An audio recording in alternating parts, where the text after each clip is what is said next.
Pretty cool. Hi, this is Lacey. I wanted to introduce you to the tomato guru, my good neighbor down the street.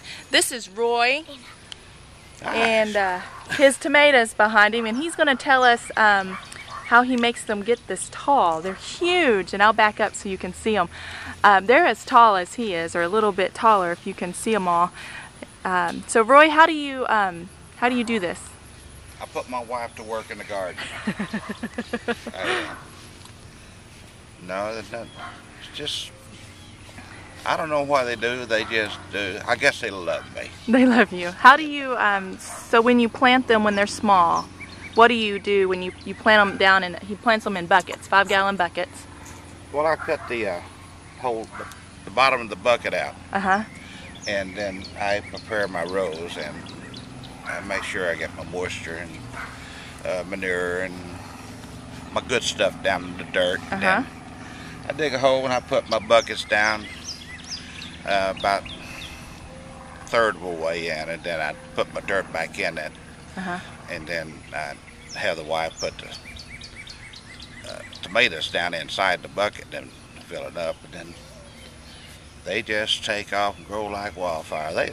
They enjoy being isolated at that time. They get their sun and the heat comes back in. And, I have manure down at the bottom of the buckets. And so show us, like, how much manure do you put in the bottom of the bucket, or do you just mix it in with the dirt? Well, I got it mixed in with the dirt and I tilted it back in, and then I just dig my hole and throw the dirt back in.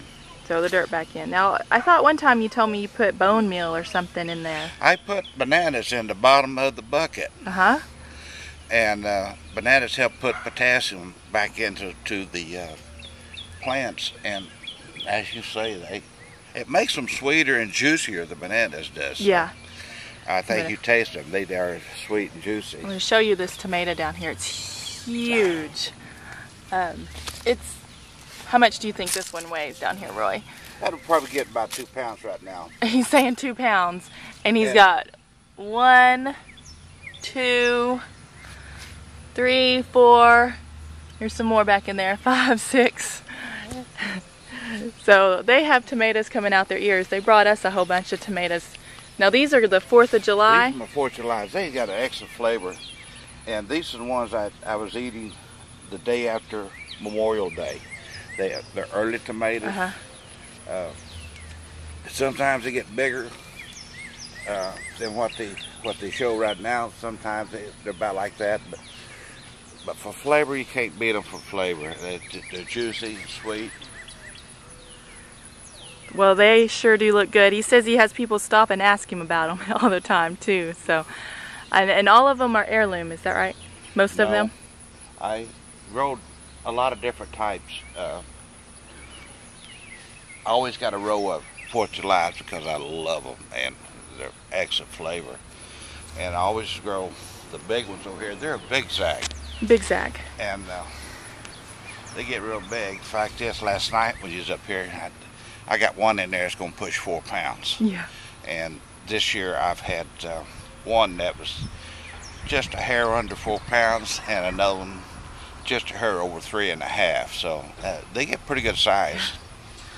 A couple years ago, I had one of these plants that had 20 tomatoes on it, weighed over 4 pounds a piece, but I haven't been that lucky to hit another one. I want to show you these black cherry tomatoes, which were an accident. He accidentally got these when he supposedly took some seeds in French Mirande to a local nursery to germinate for them, and they gave him back black cherry tomatoes. But look at this, he is getting hit the jackpot. It is covered in tomatoes. There's some ripe ones down in there. And these are an heirloom variety. These are the kinds I grew last year I told you about. They're like candy, they're delicious. They're the sweetest that seem like the cherry tomatoes. Yeah, I would agree. And like you said, these were by accident, but I got them. But they're real sweet. And tons on there. I'll never eat on them. Well, Roy, thank you so much for sharing your tomatoes with us. And with me. They're good. We love eating them, so thank you very much. You're quite welcome.